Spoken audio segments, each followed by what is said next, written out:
माझा आवाज जनतेचा. आम्हाला एसटीत सुद्धा घेतली नाही, कोणीच घेत नाही. तर आम्हाला म्हणतात पाय पाय येत जा, फुकट येता तुम्ही.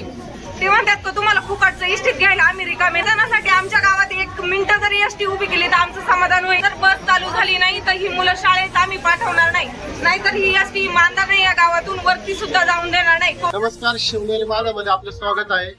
या ठिकाणी विद्यार्थी आपण जर बघितले तर मांदरणे गावातून आलेले आहे आणि त्यांचं या ठिकाणी आरोप असा आहे का त्यांना बस वगैरे थांबत नाही.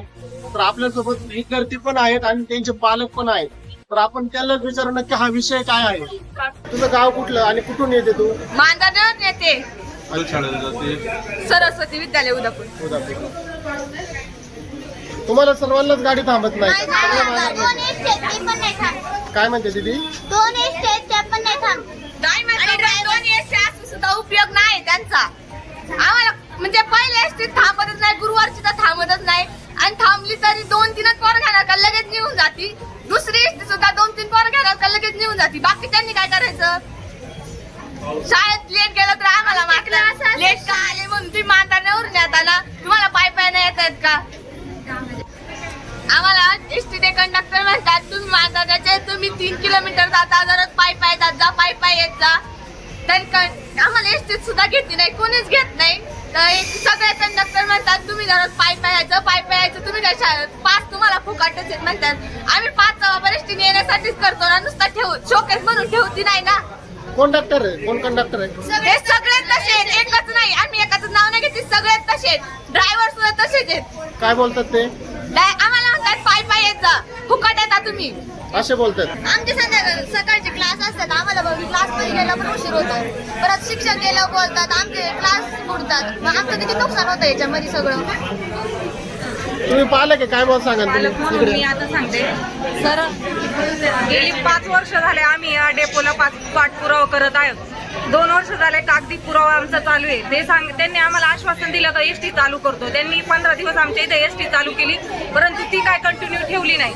मुलांना एवढा त्रास होतो, 3 किलोमीटर वरती पाय पाय जायचं, परत शाळा सुटल्यानंतर 3 किलोमीटर खाली पाय पाय यायचं घराकडे. मग 6 किलोमीटर जर मुलं रोजची हे ओझं दप्तराचं घेऊन पाय पाय चालली तर त्यांची अभ्यासाची मनस्थिती आहे का? आम्ही त्यांना अभ्यासाला बसवल्याच्या नंतर पोरं झोपी जातात. सकाळी त्यांना डबा पण वेळेत भेटत नाही. 9ला त्यांची बस येते, बसला जाऊन पोरं उभी राहिली का 1 तास बसची वाट पाहायला लागते, तरी ती बस थांबत नाही, तशीच निघून जाते. ते 1 तासाने शाळेत रोज त्यांचा 1 ते 2 लेक्चर बुडतात. ते 11-11:30 वाजता शाळेत जाऊन पोहोचतात. त्यावेळेला शिक्षक त्यांना म्हणजे शिक्षा करतात, तुम्ही लेट का आले. पहिली गोष्ट ती शिक्षा केल्याचं त्यांना मनस्ताप. दुसरी गोष्ट एसटी थांबली नाही. तिसरी गोष्ट त्यांना पायी पायी रोज 6 किलोमीटर येणं जाणे. पोरं इतकी हेरीत झाल्यात, त्यांची शिक्षणाला सुद्धा मनस्थिती नाही. जर अशी परिस्थिती असेल तर हे डेपो काय कामाचा? आणि त्याच्यातून पण पुरींना मोफत पास दिलेले आहेत. तर जे कंडक्टर आणि ड्रायव्हर आहेत ते म्हणतात का तुम्हाला फुकटचं एसटीत घ्यायला आम्ही रिकामे नाही. दुसरी म्हणजे कामाला वरती कोपरे मांडेवरून जे महिला कामाला येतात रोज एसटी अगदी फुल भरून येते. मग यांचं पण काम आहे, मुलांसहित त्या बायकांना पण घ्यायला पाहिजे, मुलांना पण घ्यायला पाहिजे. अगदी आमच्या समाधानासाठी आमच्या गावात 1 मिनिट जरी एसटी उभी केली तर आमचं समाधान होईल का? या एसटीत जागा नाही म्हणून एसटीत मुलं चढली नाही, परंतु हे एसटीच थांबवती नाही, डायरेक्ट एसटी घेऊन ओतूर या ठिकाणी पोहोचतात.